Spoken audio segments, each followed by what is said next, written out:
Au-delà du budget, donc on va peut-être effectivement y revenir, j'aimerais vous entendre si vous aviez un exemple concret d'une bonne pratique en matière de reconnaissance de bénévoles. Donc, soit une histoire, ou soit un exemple concret que vous avez soit vécu, ou soit que vous avez monté vous-même, donc de ce que vous considérez comme étant une bonne pratique de reconnaissance. Je vais y aller. Je vais aller totalement à l'opposé de ce que je viens de dire. Donc, tu as mis beaucoup de budget. Non, je n'avais pas beaucoup de budget, mais je vais vous parler d'une fête de bénévoles. À bas budget. En fait, je vais vous parler déjà Société canadienne de la sclérose en plaques. On a la campagne de l'œillet, qui est la même chose que la campagne de la jonquille, on s'entend. Je vous parle de l'expérience de n'importe quel bénévole de l'œillet au Bas-Saint-Laurent quand j'étais directeur. Après l'événement, on va commencer après, ils sont contactés directement par leur responsable de point de vente. Donc vous savez, on fonctionne avec des... Ben, vous ne le savez pas, mais on fonctionne avec des responsables de point de vente qui gèrent leurs propres bénévoles. Et ce responsable de point de vente leur dit 3 choses. Leur dit merci, leur dit pendant que vous avez fait votre bénévolat, vous avez recueilli tant d'argent, parce que ça c'est important qu'ils sachent l'impact direct qu'eux ils ont eu. Et puis vous êtes invité au party des bénévoles qui a lieu dans 3 semaines. À ce party de bénévoles, je faisais quelque chose de très très simple. Un centre communautaire, $60. Je me faisais commanditer un petit buffet de sandwich pas de croûte. Je me faisais commanditer une caisse de bière. J'achetais 2 packs de vin, un rouge et un blanc.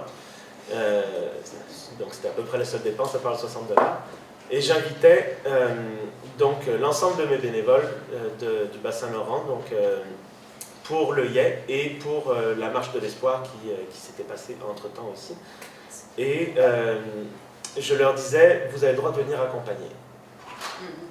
Parce que la personne qui vient avec, cette personne-là, elle n'a pas fait de bénévolat, mais elle a droit à un party de bénévoles, où elle peut manger des sandwichs pas de croûte et boire de la bière. Puis elle a du fun, parce que pendant le party de bénévolat, il y a des échanges qui se font, bien sûr. Moi, je prends la parole quelquefois pour remercier, pour dire encore une fois des choses que vous faites tous, là, j'imagine. Vous avez recueilli tant pendant votre événement. Sur le Bas-Saint-Laurent, ça veut dire qu'on a recueilli tant sur toute l'année. Avec cet argent-là, ça nous permet de donner des services à tant de personnes, tel type de service et tout. Idéalement, avoir quelqu'un qui a reçu ces services pour faire un petit témoignage, c'est formidable. Parce que c'est quelqu'un qui a reçu les services qui dit merci, qui montre de la reconnaissance. Et donc, la personne qui n'a pas fait de bénévolat, là, quand elle part, elle s'inscrit. Parce que moi, sur tous les murs de mon salon, mon truc communautaire, ma salle communautaire, j'avais des grandes pancartes avec écrit « J'ai des compétences pour des tâches manuelles, j'ai des compétences en logistique. Je suis intéressé à participer à la campagne de l'œillet. » Et ils pouvaient s'inscrire, nom, prénom, courriel, téléphone. Et donc quand les gens partaient, y compris des personnes qui étaient déjà bénévoles avec moi, mais qui étaient bénévoles par exemple pour l'œillet, finalement peut-être qu'ils s'étaient inscrits en disant je suis prêt à faire ça aussi. Et quand l'événement termine, quand moi j'arrive, que j'ai un besoin, je prends mes feuilles et je dis telle personne a dit qu'elle avait ça comme compétence. Oui, bonjour, vous vous rappelez, on a eu le party de bénévoles, vous avez eu du fun, hein, c'était vraiment cool, merci vraiment d'être venu, c'était super. Vous êtes inscrit pour telle compétence.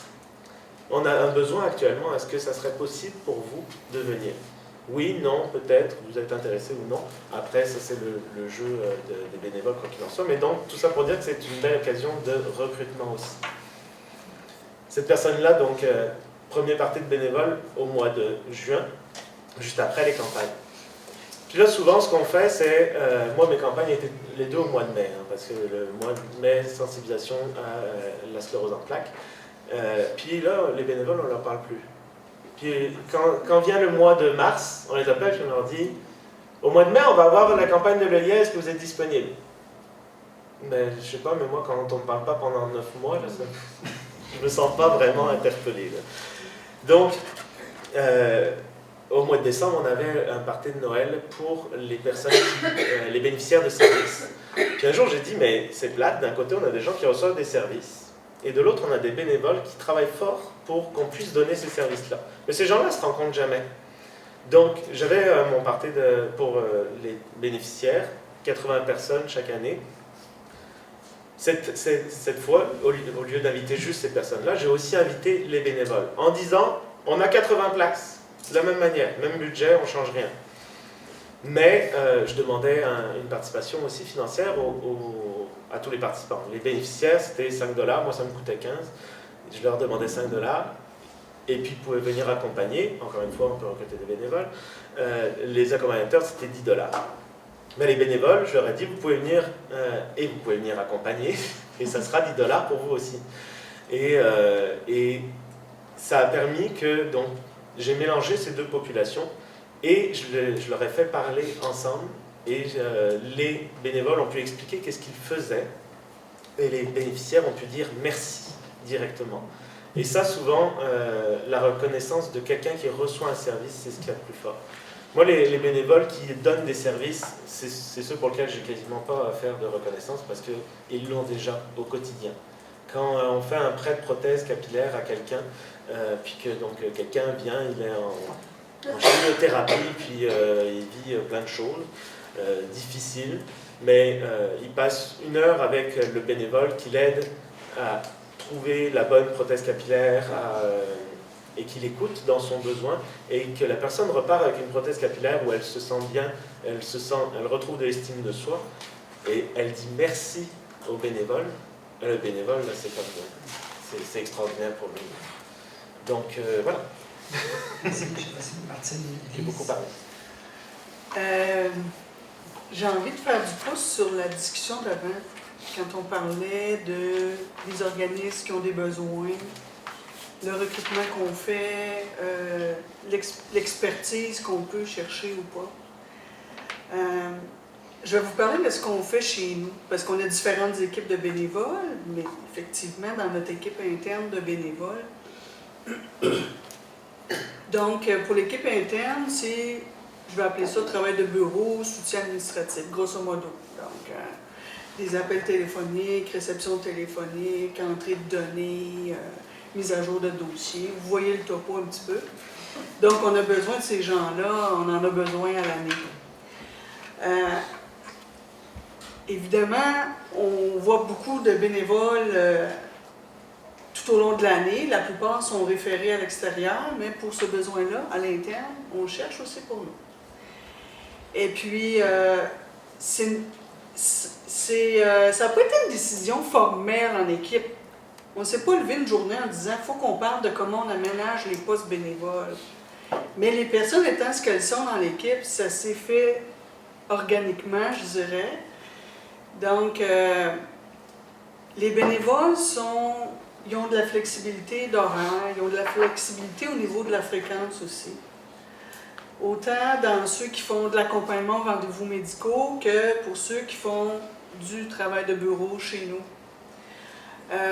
Au niveau des tâches pour le soutien administratif, la personne peut dire « ben moi, je ne veux pas faire de réception téléphonique, on va l'accepter quand même ». La personne, elle peut dire « moi, j'aime ça des tâches variées, donc on va regarder, ben on a ça, est-ce que tu as d'autres idées ou commence, et puis on va regarder au fur et à mesure, mais on va s'assurer de regarder pour une panoplie de choses. » Donc, entre autres, on a une bénévole qui fait du soutien administratif comme ça, puis elle a dit à mon collègue, « ben moi, je veux organiser avec toi la journée porte ouverte. » Puis mon collègue a dit « bienvenue », certainement, merci, bienvenue. Donc, puis au contraire, des gens qui voudraient faire une seule tâche sont les bienvenus aussi. Donc, c'est une façon aussi de reconnaître l'envie des personnes, leur désir de s'impliquer socialement. C'est sûr que je ne suis pas en train de vous dire qu'il faut faire ça avec tout le monde, mais je suis en train de vous dire, posez-vous la question si ce n'est pas possible de le faire au moins une fois de temps en temps, dans certaines circonstances, peut-être pour un poste, pour voir qu'est-ce que ça peut devenir. Parce qu'au fond, nous, ça nous permet comme équipe d'avoir des gens, les bénévoles qui viennent chez nous sont tellement extraordinaires. Ils savent, ils se rendent compte de la souplesse qu'on a à leur égard, puis ils sont très reconnaissants de ça aussi. Et puis l'autre point, c'est parfois il y a des gens qui viennent pour être bénévoles et puis ils se retrouvent dans une transition de vie pas évidente. On peut imaginer toutes les transitions de vie. Et puis, où la personne a dit, moi je veux faire du travail de bureau par exemple, mais je ne connais pas les logiciels. Donc on ne peut pas la référer vers un de nos membres. Mais c'est la même chose, encore une fois, l'équipe ne s'est pas concertée, mais on s'est dit, on va faire une place aux personnes qui sont dans cette situation-là chez nous.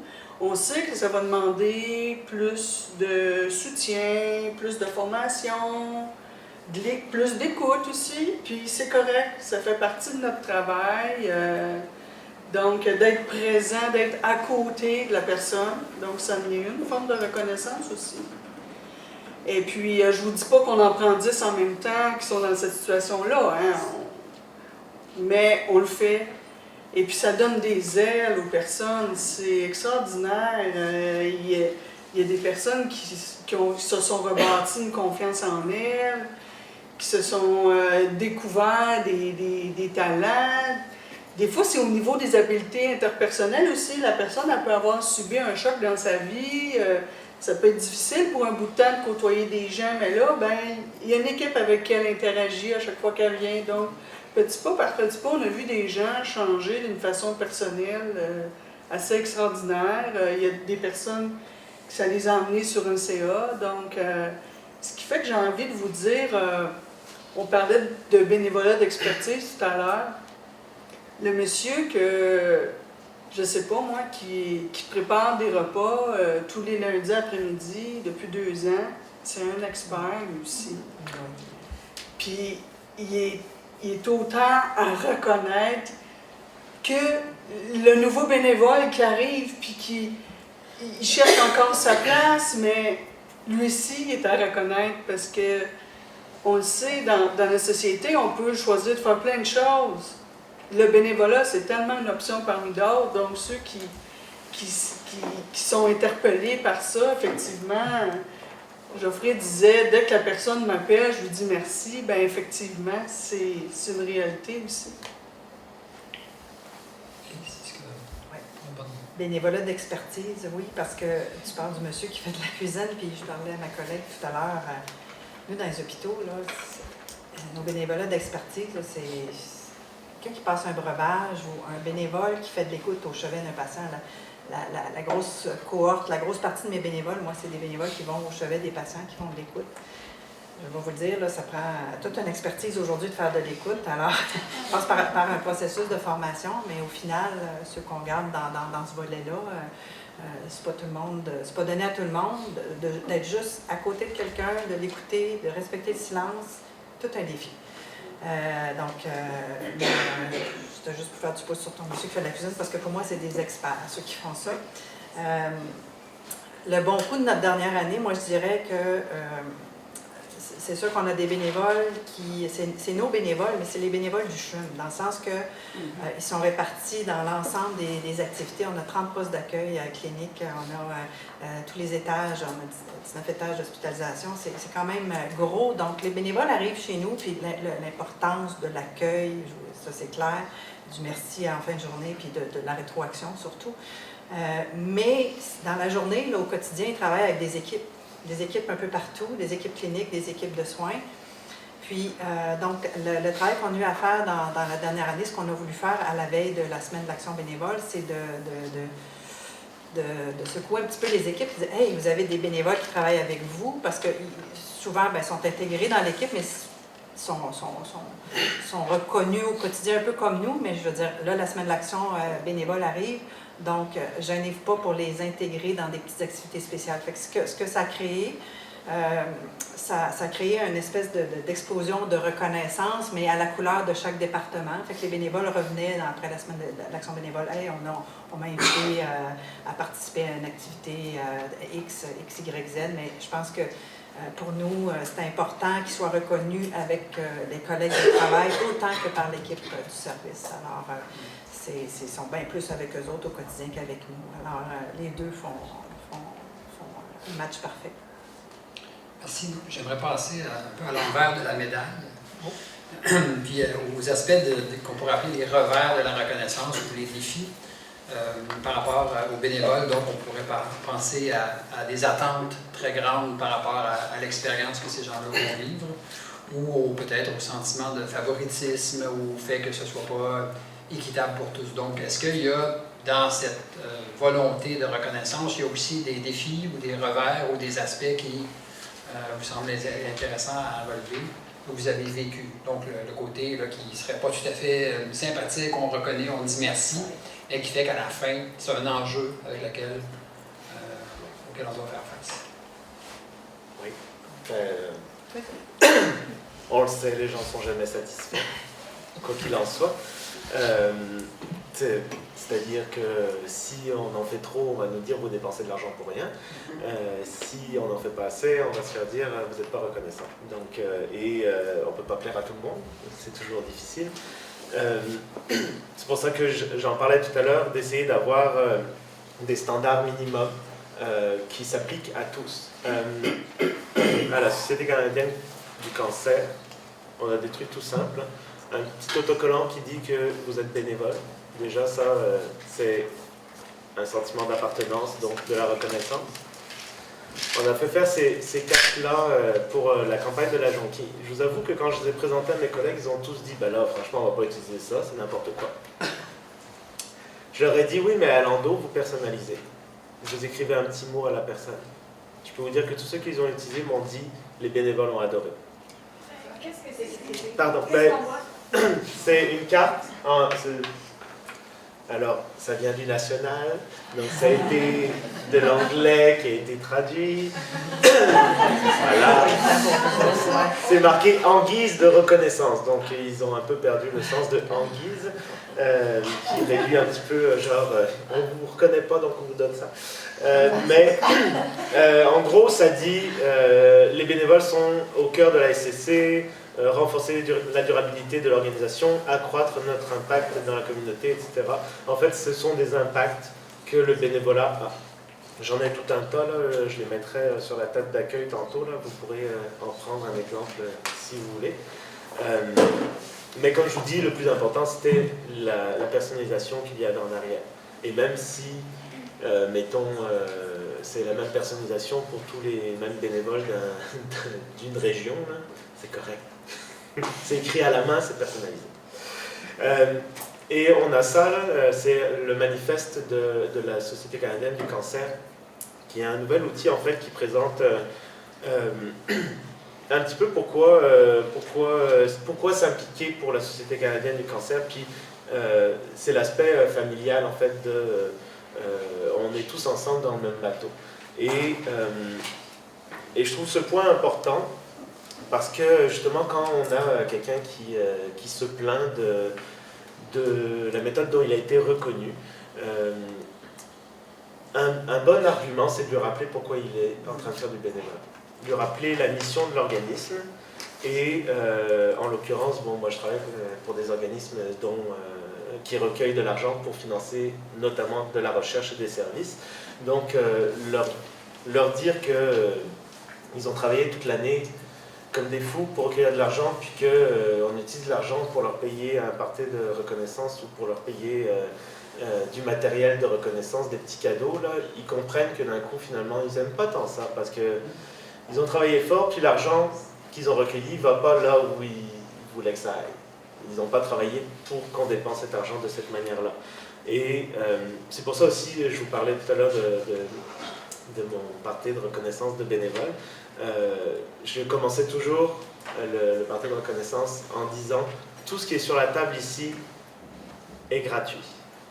On n'a pas dépensé de l'argent que vous avez recueilli pour cet événement-là, ou très peu. Donc parce qu'on tient tellement on trouve ça tellement important, le travail que vous avez fait, l'argent que vous avez recueilli, qu'on ne veut pas l'utiliser bêtement. Et là, d'un coup, les gens qui auraient pu faire comme c'est juste des sandwichs pas de croûte, puis vraiment de la Coors Light. Et là, d'un coup, ils se disent ouais, finalement, on peut être content quand même d'avoir ça. Hein? Puis on leur précise, ça a été commandité, on a travaillé fort pour avoir des commandites aussi. Puis là, ils voient l'importance qu'on a mis dans cet événement-là, tout en prenant en considération le travail et avec respect pour le travail qu'ils ont fait. Donc c'est ça. Puis donc des standards minimums. Puis comme je vous dis, après on fait des petits plus toujours pour des bénévoles qui s'impliquent plus. Ça fait partie de nos standards, mais on a des épinglettes 5, 10, 15, 20 ans d'implication. C'est sûr qu'il faut penser à les donner au bon moment. Donc, quand on gère 30 000 bénévoles, il faut avoir une base de données qui est bien utilisée. Je vous avouerai qu'actuellement, ce n'est pas le cas à la Société canadienne du cancer. On va y arriver. Mais je pense qu'en tout cas, pour avoir traversé 3 organismes qui à chaque fois essayaient de changer de base de données, je sais que c'est un problème généralisé aussi. Mais tout ça pour dire, c'est très important la base de données, notamment pour la reconnaissance, pour pouvoir dire, cette personne-là, ça fait 15 ans qu'elle est avec nous. Oui, ça fait juste 1 an que je travaille là. Oui, ça fait juste 3 semaines que je la connais, mais c'est pas n'importe qui. Puis, elle a besoin qu'on s'adresse à elle avec la reconnaissance qui vient avec les 15 ans d'expérience et avec le savoir que cette personne-là est là depuis 15 ans. Un exemple, pour Fibrose Kystique Canada, à un moment, une dame m'appelle, puis elle me dit, moi, à un moment, je m'impliquais, puis on faisait des événements, puis là, on s'est comme reculé, mais je voudrais revenir pour m'impliquer. OK, pas de problème. Puis, chose que je fais jamais d'habitude, j'ouvre son profil dans ma base de données. Et là, je vois son adresse courriel. Et je vois un petit truc qui me fait penser que c'est peut-être quelqu'un qui est affilié à une célébrité qui était impliquée avec nous il y a quelques temps et à qui j'ai parlé il n'y a pas si longtemps non plus. Et là, je dis, mais est-ce que vous êtes de la famille de... Elle me dit, oui, je suis sa conjointe. Ah, l'approche, ça change d'un coup, là, parce que je réalise que c'est quelqu'un que ça fait 10 ans qu'elle était impliquée. Oui, elle circulait parce qu'il y avait des problèmes avec l'organisme. Elle revient, mais avec un passif aussi. Puis il faut la prendre avec certaines pincettes, parce que ça peut être quelqu'un de super important, comme tout bénévole. Mais que si je ne fais pas attention au passé, puis que je parle juste du fait que moi, ça fait 6 mois que je suis là, fait que j'ai pas de problème avec elle, voilà, ça va poser certains problèmes. Donc c'est ça. Pour résumer, toujours rappeler pourquoi les bénévoles sont là et